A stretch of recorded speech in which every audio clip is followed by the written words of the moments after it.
আমি সবসময় বলি যে ও আসলে মানে আল্লাহ নিশ্চয়ই ওর এত ভালোবাসছে। আপনি খেয়াল করে দেখবেন ও যা যা চাইছে নিজের জন্য ও তা তা পাইছে। ও বলছে মাথায় কি করতে হবে আমারে, ও বলছে মগজটারে বাঁচাই রেখো খোদা, তা না হলে আমি তো দাস হয়ে যাব। ও জানতো যে ওর মগজটাই আসল। আমি প্রথম খাওয়ার পরে অনেক কাঁদতাম, দোয়া করতাম যে আল্লাহ আমার ভাইটারে ফিরায় না, দমের ভিক্ষা দাও আল্লাহ।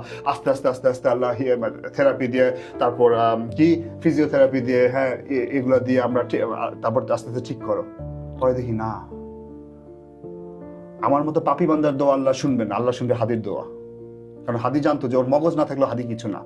আমি তো সহ্য করতে পারবো না যে হাদি হুইল চেয়ারে বসে আছে, কথা বলতে পারে না। আমি তো সহ্য করতে পারবো না হাদি ভেজিটেবল হয়ে বেটে পড়ে আছে। ও ওর 1.5 বছরের রাজনৈতিক জীবনে বা ওর হাসিনার সময় যে ওর কবিতা, ওর লেখা, ওর চিন্তা, ওর সবকিছু তো ওয়েল ডকুমেন্টেড।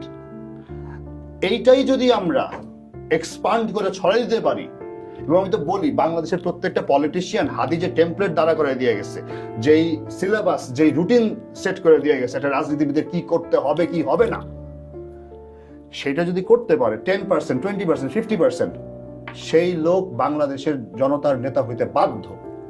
হাদি একদম শিখাই দিয়ে গেছে, দেখাই দিয়ে গেছে যে দেখ তোরা কর।